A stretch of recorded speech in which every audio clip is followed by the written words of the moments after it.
En el bloque pasado hablamos de las elecciones en Estados Unidos y las reacciones a la victoria de Donald Trump. Y en este quisiera comenzar hablando del conflicto en Medio Oriente. Israel continúa con sus bombardeos masivos sobre Gaza y el Líbano, generando polémica sobre todo en la franja, donde atacó un centro donde se vacunaba contra la poliomielitis a niños y bebés, matando a 6 personas, 4 de ellas niños. Además, la Organización Mundial de la Salud denunció que el bombardeo tuvo lugar en una zona del norte del territorio donde se había acordado una pausa humanitaria. Por otra parte, el Ministerio de Salud denunció nuevos ataques contra el único hospital que todavía funcionaba en la zona norte, sin siquiera emitir una orden de evacuación. Y también se reportaron bombardeos contra residencias y tiendas de campaña donde se refugiaban decenas de desplazados, tanto al norte como en el centro del enclave, lo que dejó otros 33 muertos, mientras que la Agencia de Naciones Unidas para los Refugiados Palestinos, que fue prohibida por Israel, informó que se estaba reduciendo todavía más la cantidad de camiones de ayuda humanitaria que podían entrar a Gaza, lo que agravaba la falta de alimentos y medicinas. Asimismo, también generó polémica al secuestrar a un alto cargo de Hezbollah en una incursión marítima en el norte del Líbano, que ahora estaba siendo interrogado en territorio israelí, en una misión que fue denunciada por el Líbano ante el Consejo de Seguridad de Naciones Unidas. Además, Israel sigue atacando en varios frentes y asesinó a 7 palestinos en Cisjordania, al tiempo que bombardeó edificios residenciales y una zona industrial en Siria, que también le pidió a Naciones Unidas que detuviera la agresión israelí. Por último, aumentaba la tensión regional después de que Irán confirmara que respondería con fuerza al último ataque israelí, aunque más tarde dijo que la represalia sería moderada. El líder supremo de Irán, el ayatolá Ali Jamenei, prometió el sábado tomar rudas represalias contra cualquier ataque de Israel y Estados Unidos. El 26 de octubre, Israel bombardeó instalaciones militares en Irán en represalia por el ataque iraní con misiles contra territorio israelí del 1 de octubre. Israel ha advertido a Irán que replicaría a una eventual respuesta al bombardeo del 26 de octubre, lo que ha generado temores a una escalada. El ejército israelí continúa en paralelo con su guerra contra Hamás en Gaza y contra Hezbollah en Líbano, ambos movimientos islamistas apoyados por Irán. El sábado anunció que había capturado a un agente libanés de alto rango de Hezbollah en una operación comando en Líbano y que el detenido fue trasladado a territorio israelí donde está siendo investigado. El primer ministro libanés Najib Mikati exhortó a la Cancillería a presentar una denuncia ante el Consejo de Seguridad de la ONU por esa operación, llevada a cabo el viernes en Batrún, al norte de Beirut. Por su parte, Hezbollah anunció haber lanzado andanadas de cohetes contra una base militar cerca de Tel Aviv y contra industrias militares cerca de Haifa y a otros objetivos en el norte de Israel. Una veintena de personas resultaron heridas en Tira, en el centro de Israel. En Gaza, Israel bombardeó el norte de ese territorio, en particular Jabalia y Beit Lahiya y Nuseirat, en el centro. La Organización Mundial de la Salud reportó 6 muertos, entre ellos 4 niños, en un ataque a un centro de vacunación antipolio del norte del territorio. El Programa Mundial de Alimentos y la Defensa Civil de Gaza también denunciaron que Israel estaba provocando una hambruna en el norte del enclave al bloquear los cargamentos humanitarios, a pesar de que Estados Unidos ya había advertido que cortaría el suministro de armas si el gobierno de Benjamin Netanyahu no mejoraba la situación de la población palestina. Y tras el informe, el secretario de Estado norteamericano Antony Blinken volvió a subrayar la necesidad de acabar con el castigo colectivo. A su vez, UNICEF denunció que en 48 horas, solo en el campamento de Jabalia, Israel había asesinado a más de medio centenar de niños y que el total de niños muertos desde el comienzo del conflicto superaba los 16.700, más de un tercio de los 44.000 fallecidos. Y en este contexto, aumenta también la presión para que se alcance un alto el fuego, aunque podría llegar antes en el Líbano. El nuevo líder de Hezbollah, Naim Qassem, se había mostrado dispuesto a entablar negociaciones indirectas con Israel, agregando que no descartaba un alto el fuego, aunque bajo condiciones específicas, Y más tarde, el primer ministro del Líbano, Najib Mikati, dijo que se podría llegar a un acuerdo en las próximas horas o días. Sin embargo, unos días más tarde, acusó a Israel de rechazar todas las propuestas mientras seguía cometiendo crímenes de guerra, alentado por el silencio de la comunidad internacional. Estados Unidos había puesto sobre la mesa una nueva propuesta de paz, que consistía en la retirada de Hezbolá y de las tropas israelíes del sur del Líbano para que el ejército libanés tomara el control del territorio junto a los cascos azules de Naciones Unidas. El primer ministro del Líbano acusó a Israel de rechazar cualquier alto al fuego con Hezbolá. El ejército israelí volvió a bombardear el viernes bastiones del movimiento proiraní en los suburbios de Beirut y Nabatie al sur del país. La Agencia Nacional de Noticias Libanesas reportó al menos una docena de bombardeos israelíes en la periferia sur de la capital, justo después de que se emitieran avisos de evacuación. La región de Baalbek, en el este del Líbano, fue también blanco de ataques en los que, según las autoridades libanesas, murieron al menos una decena de personas. Los bombardeos ocurren horas después de la visita de 2 emisarios estadounidenses a Israel para buscar una salida de la guerra. Fuentes gubernamentales, citadas por medios israelíes, indicaron que el plan elaborado por los diplomáticos contempla la retirada de Hezbolá y del ejército israelí del sur del Líbano, que pasaría a ser controlado por las Fuerzas Armadas libanesas y los cascos azules de la ONU. Según el documento, Líbano sería responsable de impedir que Hezbolá se rearme e Israel conservaría su derecho a defenderse de acuerdo con el derecho internacional. Funcionarios israelíes declararon que sus soldados no se retirarán del sur del Líbano hasta que se alcance un acuerdo que pueda garantizar los requisitos de seguridad de Israel. Aprecio mucho el apoyo de Estados Unidos y mi política es simple. Cuando es posible, digo sí, pero cuando es necesario, digo no. Por otra parte, el mandatario israelí Benjamin Netanyahu sorprendió al destituir al ministro de Defensa, Yoav Gallant, comunicando que había importantes diferencias con respecto a la ofensiva sobre Gaza. El primer ministro dijo que, aunque en los primeros meses de la guerra hubo confianza y un trabajo fructífero, en el último tiempo la confianza se había resquebrajado y que la brecha era irremediable. A su vez, agregó que las diferencias entre ellos habían llegado al conocimiento del enemigo, que lo había disfrutado y se había beneficiado de eso, mientras que Gallant publicó un comunicado en el que afirmaba que la seguridad de Israel fue y seguiría siendo la misión de su vida. La decisión de Netanyahu tuvo un fuerte respaldo por parte de los sectores de extrema derecha del país y enseguida fue celebrada por el ministro de Seguridad Nacional, Itamar Ben-Gvir, que dijo que era imposible una victoria total con Gallant en el cargo.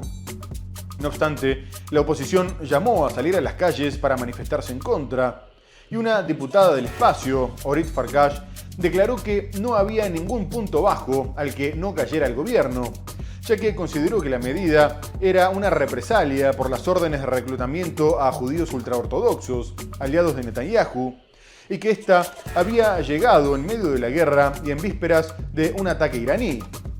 Y a las críticas también se sumaron los familiares de los rehenes, que lo vieron como un nuevo intento de torpedear un acuerdo que garantizara su liberación.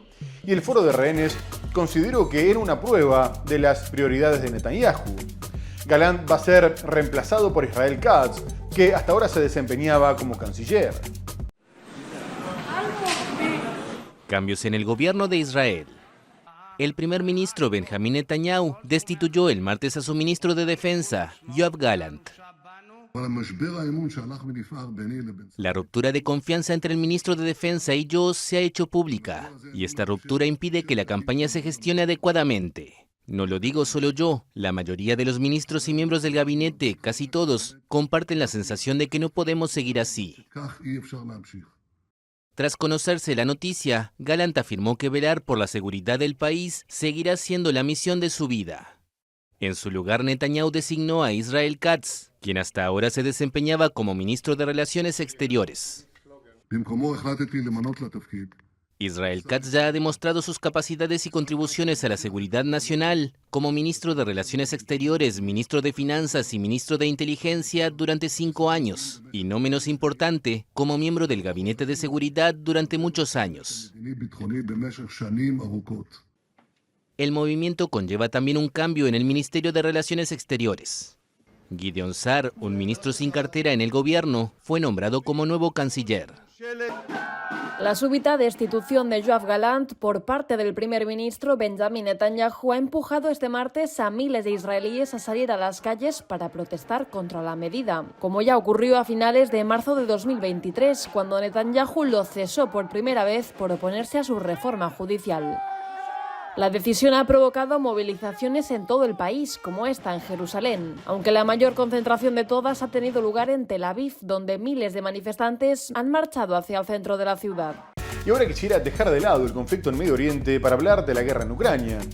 La dinámica del conflicto continúa siendo la misma, con Rusia teniendo enormes avances al suroeste de la región de Donetsk, donde se encontraba el frente de Vuhledar, evidenciando que ante la falta de armas y personal, Ucrania tuvo que optar por defender ciudades clave como Kurajove o Velika Novosilka, dejando desprotegidos los pueblos de alrededor, o por lo menos con una defensa mucho menos sólida, lo que hace que le ganen los flancos sistemáticamente y terminen conquistando las ciudades. En el resto de las regiones ucranianas no hubo tanto movimiento, mientras que en el frente ruso, en la región de Kursk, Ucrania consiguió algún avance, que si bien no indica que haya revitalizado su ofensiva, estancada desde hace ya varias semanas, le permitió alejar la posibilidad de caer en un cerco al noroeste de la zona ocupada. De cualquier forma, fuentes rusas están advirtiendo que Kiev está preparando una nueva contraofensiva a gran escala, junto a sus aliados de la OTAN. La información confirma lo que ya se suponía, dado que tanto Estados Unidos como Alemania y el Reino Unido están proporcionando una gran cantidad de equipo que no se está viendo en el frente, y lo mismo ocurre con los cientos de miles de nuevos reclutas, por lo que ya se comienza a especular sobre dónde tendría lugar este contraataque. Pero mientras tanto, ambos bandos continúan lanzando decenas de drones y Rusia sigue apuntando contra la infraestructura energética, mientras se advierte que, dada su destrucción, este invierno podría ser el más duro para los ucranianos. Además, el bajo porcentaje de drones interceptados por las fuerzas de Kiev revela una importante carencia de defensas antiaéreas. Rusia lanzó 96 ataques con drones contra Ucrania en la noche del sábado y la madrugada de este domingo. La Fuerza Aérea Ucraniana afirmó haber derribado 66 de los drones. Informaron que Kiev, Sumy, Chernigov y Kharkov estaban entre las 10 regiones afectadas. Como resultado de uno de los ataques quedó dañada infraestructura civil en Kiev. Este domingo, Rusia anunció que ha capturado la aldea de Vishneve, en Donetsk, cerca de la localidad estratégica de Pokrovsk. El presidente ucraniano Volodymyr Zelensky aseguró en las redes sociales que Rusia ha realizado más de 900 ataques con bombas, 30 misiles y casi 500 drones en Sajed, en Ucrania la semana pasada. Rusia informó que sus defensas aéreas destruyeron 19 drones ucranianos en las regiones de Volgogrado, Belgorod y Rostov. Las Fuerzas Armadas rusas destruyeron en las últimas horas aeródromos e instalaciones energéticas militares de Ucrania de importancia estratégica, según confirmó el Ministerio de Defensa del gigante eurasiático. Y en medio del avance de las tropas rusas, el comandante en jefe de las Fuerzas Armadas ucranianas, Alexander Sirsky, reconoció que el ejército de Kiev se enfrenta actualmente a una de las ofensivas rusas más potentes desde el inicio del conflicto armado. El vicepresidente del Consejo de Seguridad de Rusia, Dmitry Medvedev, afirmó que la opinión generada desde Occidente y en especial desde Estados Unidos de que su país no usará armas nucleares para defender su existencia es equivocado. Por otra parte, Rusia reaccionó a la filtración de los pedidos secretos de Ucrania en el denominado Plan de la Victoria, presentado por el mandatario Volodymyr Zelensky hace unas semanas. En uno de los puntos se había reclamado que se dotara a Ucrania con armas de disuasión no nuclear, con el objetivo de impedir un conflicto futuro. Y más tarde el New York Times reveló que entre los sistemas que se pretendían estaban los misiles Tomahawk, que tienen un alcance de 2.400 kilómetros, 7 veces más que los ATACMS utilizados actualmente. Poco después, Zelensky no solo no negó la información, sino que mostró su indignación por la filtración, destacando que significaba que nada era confidencial entre los socios. Y quien estuvo a cargo de la respuesta rusa fue el canciller Sergei Lavrov, que dijo que sabían que el pedido de Kiev había causado consternación en Washington, ya que Estados Unidos seguramente intentaría evitar verse arrastrado a una guerra directa contra Rusia, en aras de su seguridad nacional. Además, consideró que las declaraciones y los últimos pedidos que había hecho Zelensky confirmaban su ineptitud para presentarse como una persona normal.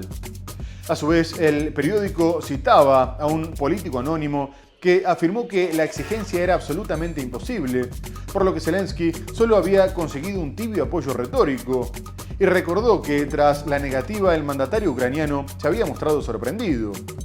Asimismo, dijo que el pedido no tenía sentido, porque no se había levantado la restricción para atacar cualquier punto de Rusia con misiles de largo alcance occidentales, que era otro de los reclamos para llevar la guerra a territorio ruso. El canciller ruso Sergei Lavrov afirmó que la petición del presidente de Ucrania, Volodymyr Zelensky, para conseguir misiles Tomahawk de sus aliados ha despertado alertas en Estados Unidos. Sabemos que su demanda de Tomahawks causó consternación en Washington. Creo que entienden perfectamente con quién están tratando. Estoy seguro de que, en aras de garantizar la seguridad de Estados Unidos y del pueblo estadounidense, le darán una palmada en la muñeca a Vladimir Zelensky cuando continúe tratando de arrastrar a Estados Unidos a una guerra contra Rusia. El jefe de la diplomacia rusa añadió que las peticiones del mandatario ucraniano dejan clara su incapacidad política. Todo lo que dice Zelensky confirma cada vez más su total ineptitud. Su ineptitud con los políticos con los que está tratando de presentarse, así como su ineptitud como persona normal. Es lamentable. Recientemente se filtró en los medios de comunicación un anexo secreto del plan de victoria de Zelensky en el que pedía a sus aliados estos misiles. Ante ello, el líder de Kiev acusó a los socios y medios occidentales de revelar material confidencial. Se trataba de información confidencial entre Ucrania y la Casa Blanca. ¿Cómo entender estos mensajes? Esto significa que no hay nada confidencial entre socios. Al respecto, un alto funcionario estadounidense aseguró al The New York Times que los misiles Tomahawk son una petición totalmente inviable. Este armamento tiene un rango de hasta 2.400 kilómetros, lo que supera más de 7 veces la autonomía de los sistemas de misiles de largo alcance ATACMS que Estados Unidos había suministrado a Ucrania a lo largo de este año. Pero lo que amenaza con escalar la situación todavía más es la supuesta participación de tropas norcoreanas en el conflicto, algo que se da por hecho en Corea del Sur, Ucrania y Occidente, aunque por ahora ninguno mostró pruebas. Y lo que preocupa es la posibilidad de que Estados Unidos permita utilizar misiles de largo alcance contra Rusia si se confirma la entrada de Pyongyang, algo que ya adelantó el mandatario norteamericano Joe Biden, lo que Moscú consideraría como una agresión directa de la OTAN. Y con este propósito, Ucrania publicó una foto falsa de un supuesto soldado norcoreano capturado, afirmó que ya había atacado a sus tropas en la región de Kursk, y Zelensky dijo que la cifra de norcoreanos desplegados seguía aumentando, a diferencia de la reacción de sus socios. Al mismo tiempo, Putin no negó que hubiera tropas norcoreanas en su territorio y dijo que utilizarían la alianza como creyeran conveniente, mientras que Pyongyang comunicó que seguirían al lado de Rusia hasta su victoria, por lo que aumentó las especulaciones. No obstante, se destaca que la eventual presencia de norcoreanos en territorio ruso no sería ilegal, ya que podrían limitarse a realizar ejercicios militares e incluso si ayudaran a expulsar a los ucranianos de la región rusa de Kursk, también entraría en su pacto de defensa mutua, aprobado recientemente por la Duma y justificado por la enviada especial ante Naciones Unidas, Ana Stekneva, que dijo que el propósito era estabilizar la península sobre la base de la seguridad indivisible y así evitar un conflicto, pero lamentó que sus amigos en Seúl estuvieran perdiendo independencia ante la presión de Estados Unidos, incluso a costa de sus intereses, y decidieran armar a Kiev. Corea del Norte apoyará a Rusia hasta su victoria en Ucrania. Así lo afirmó el viernes su ministra de Relaciones Exteriores, Choe Son-hui, al reunirse en Moscú con su homólogo ruso, Sergei Lavrov. La República Popular Democrática de Corea tiene una confianza inquebrantable en que el ejército y el pueblo ruso, que se han levantado con determinación en la justa lucha para acabar con la prepotencia y las acciones unilaterales de Estados Unidos y Occidente, y establecer un nuevo orden internacional, lograrán sin duda la victoria bajo la sabia dirección del camarada presidente Putin. Repetimos que siempre estaremos al lado de nuestros camaradas rusos hasta el día de la victoria. Sus declaraciones se producen entre temores de Ucrania y las potencias occidentales de que Corea del Norte envíe soldados a la ex República Soviética, donde Moscú lanzó una ofensiva en 2022. Los diputados rusos votaron en octubre, por unanimidad, la ratificación del Tratado de Asociación Estratégica Global con Pyongyang, que prevé ayuda militar inmediata en caso de agresión armada por parte de terceros países. Estados Unidos indicó el jueves que unos 8.000 soldados norcoreanos llegaron a la región rusa de Kursk en la frontera con Ucrania y están preparados para entrar en combate en los próximos días. La información fue brindada por el jefe de la diplomacia estadounidense Antony Blinken tras reunirse en Washington con su homólogo surcoreano. La información más reciente indica que hasta 8.000 de esas fuerzas norcoreanas han sido desplegadas en la región de Kursk. Y ante la posible extensión del conflicto, Occidente también estrecha sus alianzas. Poco después de que el canciller ruso Sergei Lavrov afirmara que Europa se estaba preparando para una confrontación directa con Rusia, Alemania y el Reino Unido firmaron un pacto de defensa mutua. Pero sobre todo se destaca el acercamiento entre Europa y los vecinos de Corea del Norte. La Unión Europea comenzó un diálogo estratégico de seguridad con Corea del Sur, en el que ambos acordaron estrechar la cooperación como respuesta a la alianza entre Pyongyang y Moscú, que el ministro de Exteriores surcoreano, Cho Tae-yul, dijo que representaba una grave amenaza para la seguridad de Europa, del Indo-Pacífico y del mundo entero.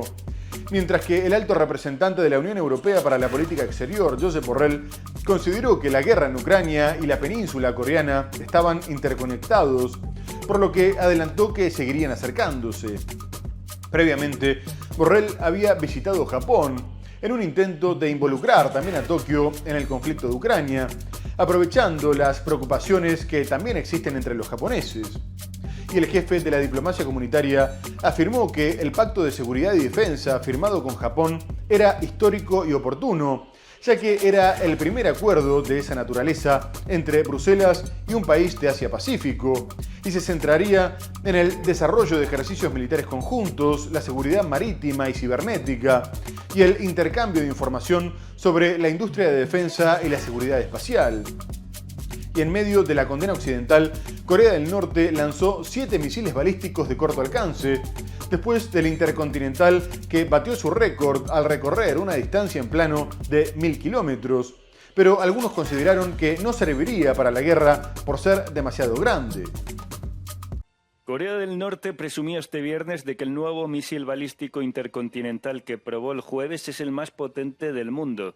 Pero la afirmación se ha considerado pura propaganda después de que los expertos determinaran que era demasiado grande para ser útil y funcional en una situación de guerra.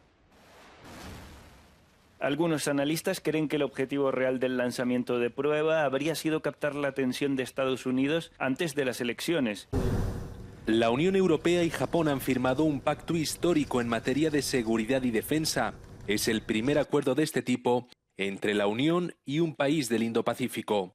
Durante una declaración conjunta en Tokio con el ministro japonés de Asuntos Exteriores, el jefe de la diplomacia europea, Josep Borrell, afirmó que se trata de un paso oportuno en medio de las crecientes tensiones con China, Corea del Norte y Rusia. It's a historical and very timely step, given the situation in both of our regions.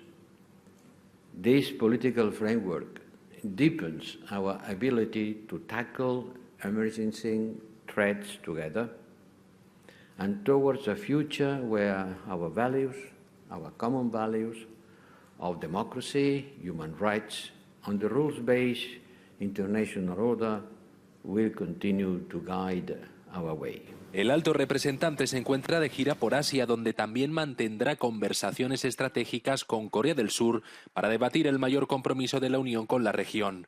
La visita se produce en un momento en el que China y Rusia han intensificado sus actividades militares conjuntas y Corea del Norte ha enviado recientemente tropas para ayudar a combatir a Rusia en la guerra de Ucrania. Y ahora quisiera ir a Moldavia, que tuvo su segunda vuelta para definir si el país se acercaba a Occidente o se inclinaba hacia Rusia, por lo que los comicios trascendían su frontera y se enmarcaban en la lucha de poder entre las dos esferas de influencia.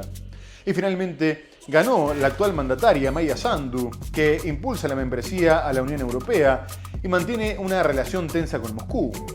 No obstante, se creía que su victoria iba a ser más cómoda, ya que en la primera vuelta había ganado por 14 puntos y en el balotaje consiguió el 55% frente al 44% de su rival, el prorruso Alexander Stoyanoglu, que estuvo delante hasta último momento, pero los votos del exterior terminaron definiendo la elección. De esta manera se confirmó la paridad entre ambas posturas, que ya había sido evidente tras el referéndum para entrar a la Unión Europea, en el que ganó el sí por menos de un punto. Y posteriormente, a pesar de su victoria, la presidente denunció que hubo fraude, ya que la Comisión Electoral informó que recibieron múltiples ciberataques que buscaban influir en el proceso, y agregó que hubo compra de votos, injerencia e intimidación por parte de fuerzas hostiles de fuera del país. A su vez, la policía afirmó que tenía pruebas del transporte organizado de votantes, lo que en Moldavia es ilegal, mientras que el Ministerio de Exteriores comunicó que hubo amenazas de bomba en colegios electorales de Alemania y el Reino Unido. Unos días antes, la disputa entre Rusia y la Unión Europea por Europa del Este se había resuelto a favor de Moscú, tras la victoria del gobierno considerado prorruso en las elecciones que tuvieron lugar en Georgia y donde también se denunció fraude. La presidenta europeísta de Moldavia, Maia Sandu, fue reelegida en una crucial segunda vuelta de las elecciones, con el 55,03% de los votos, en unos comicios que fueron eclipsados por las acusaciones de interferencia rusa. Moldova a fost sub un atac fără precedent pentru istoria întregii Europe. Bani murdari, cumpărare ilegală de voturi, implicarea în procesele electorale a unor forțe ostile din afara țării și a unor grupări criminale, minciuni, inducerea urii și a fricii în societatea noastră. Poporul nostru s-a unit, iar libertatea și cetățenii au câștigat. El rival de Sandu fue el exfiscal general Alexander Stoyanoglu, afín a Rusia, que terminó muy por detrás de ella con poco menos del 45% de los votos. La policía moldava dijo el domingo que tenía pruebas razonables del transporte organizado de votantes a los colegios electorales, algo ilegal según el código electoral del país. Además, el ministro de Asuntos Exteriores dijo que 3 oficinas electorales, una en Alemania y 2 en el Reino Unido, habían sido objetivo de falsas amenazas de bomba con la intención de detener el proceso de votación. A raíz de la invasión rusa de Ucrania en 2022, Moldavia solicitó unirse a la Unión Europea. Se le concedió el estatus de candidato en junio de ese mismo año y en el verano de 2024, Bruselas acordó iniciar las negociaciones para su adhesión. El giro hacia Occidente molestó al Kremlin, pero Moscú niega cualquier interferencia. Y ahora les propongo ir a España, específicamente a Valencia, donde las inundaciones causadas por el peor temporal del siglo ya se cobraron la vida de más de 200 personas, mientras siguen buscando decenas de desaparecidos. En pocas horas cayeron 500 litros de lluvia por metro cuadrado, el equivalente a las precipitaciones de todo el año. Ante esta emergencia, miles de personas de todo el país se trasladaron a la zona para ayudar a quitar el barro y los escombros, aunque las autoridades advirtieron que seguía el peligro porque la tormenta no había pasado.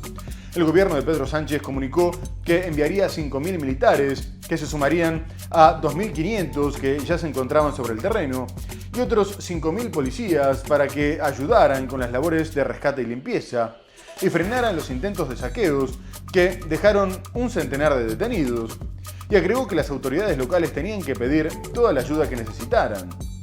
No obstante, había un gran enojo por el manejo de la crisis, y cuando el mandatario se hizo presente en la zona del desastre, se tuvo que retirar en medio de insultos y agresiones. La Agencia Estatal de Meteorología de España había elevado el nivel de alerta al máximo, pero no se emitió ninguna orden de evacuación. y cuando los celulares recibieron la alerta ya era demasiado tarde. Además, la respuesta de las autoridades también fue lenta y desorganizada, lo que aumentó el malestar. E incluso cuando los reyes se hicieron presentes para recorrer la zona del desastre, también fueron recibidos al grito de asesinos y les arrojaron barro, pero igual pudieron hablar con los vecinos. Búsqueda de desaparecidos contra reloj en aparcamientos subterráneos. 4.000 soldados llegaron a Valencia para apoyar a los equipos de rescate para despejar calles y drenar agua y barro de los aparcamientos subterráneos. Parece ser que alguien vio entrar gente pero no vio salir. Mientras las inundaciones equivalentes a un tsunami arrasaban la región, convirtiéndose en el desastre natural más mortífero de este siglo en España. Una ola de voluntarios se unió a los esfuerzos de limpieza armados con baldes, palas y escobas. Tras recibir avisos de lluvias más fuertes en la región, advirtieron a la gente que se quedara en las casas y se alejaran de las carreteras. El gobierno valenciano está cuestionado por no avisar a tiempo sobre la gravedad de las inundaciones. Decenas de miles de personas estaban en la carretera trabajando o en garajes subterráneos cuando se produjeron las avalanchas de agua. Una multitud de residentes indignados arrojó barro al rey Felipe VI y a la reina Leticia, así como a funcionarios del gobierno que estaban visitando la ciudad de Paiporta en las afueras de Valencia, una de las zonas más afectadas por las mortales inundaciones de la semana pasada. Los agentes de seguridad se apresuraron a abrir paraguas para protegerse del barro que volaba mientras al fondo la gente insultaba.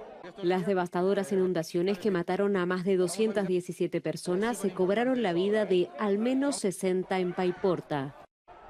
El presidente del gobierno, Pedro Sánchez, fue el primero en abandonar el lugar, seguido por el presidente de la Generalitat Valenciana, Carlos Massol. El rey y la reina se quedaron atrás, y el monarca estaba decidido a escuchar lo que la gente tenía que decir. Después de aproximadamente media hora de tensión, fueron escoltados por agentes de policía. Y quisiera terminar en Bolivia, donde la tensión no para de aumentar, en medio del enfrentamiento entre los dos líderes del movimiento al socialismo, el presidente Luis Arce y el exmandatario Evo Morales, que hace unos días sufrió un intento de asesinato y denunció que había sido ordenado por Arce. Y ahora decidió comenzar una huelga de hambre para forzar al gobierno a que abriera una mesa de diálogo que abordara primero la crisis económica ante la falta de dólares y combustible, y después la crisis política, ya que el mandatario se opone a que Evo se presente nuevamente como candidato e incluso canceló las internas, mientras que este reclama la posibilidad de competir, ya que si bien la justicia confirmó su inhabilitación, la Constitución no prohíbe la reelección discontinua. Pero mientras tanto, siguen los cortes de ruta para evitar el arresto del líder cocalero tras la reapertura de una investigación por el presunto abuso de una menor de 15 años, lo que es visto por muchos como una persecución judicial.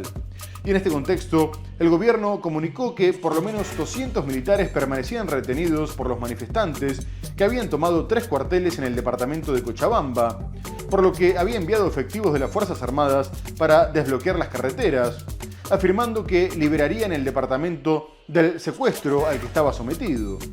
Y poco más tarde, Evo propuso una tregua, declarando que no quería derramamiento de sangre, por lo que les pidió a sus seguidores que consideraran un cuarto intermedio en los bloqueos y al gobierno que replegara sus efectivos militares y policiales. He decidido justamente para... El expresidente de Bolivia, Evo Morales, dijo este viernes que iniciará una huelga de hambre. Con esa acción, Morales busca presionar al gobierno de Luis Arce a un diálogo, tras liderar 19 días de protestas y bloqueos de carreteras por parte de sus seguidores. He decidido, justamente para viabilizar el diálogo, voy a iniciar una huelga de hambre,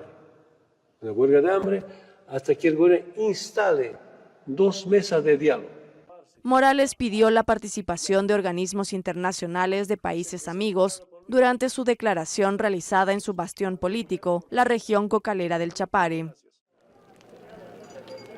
Aumenta la tensión en Bolivia. Al menos 200 militares fueron retenidos por campesinos afines al expresidente boliviano Evo Morales, tras el asalto a 3 cuarteles en el marco de las protestas que empezaron hace 20 días. La Cancillería informó que el viernes grupos irregulares en la zona del Chapare, en el departamento de Cochabamba, asaltaron 3 unidades militares, tomaron a los efectivos como rehenes y se apropiaron de armamento de guerra y municiones. El gobierno envió a las Fuerzas Armadas a esa región para apoyar a la policía en la reapertura de las carreteras que habían sido bloqueadas por los partidarios de Morales.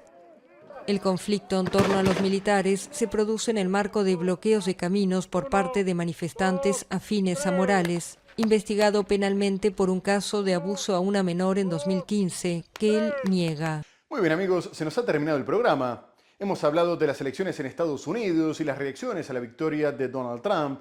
Abordamos otras cuestiones como el conflicto en Medio Oriente, la guerra en Ucrania, pero lo tenemos que dejar hasta el próximo programa para seguir analizando la actualidad internacional por Mundo Ejecutivo.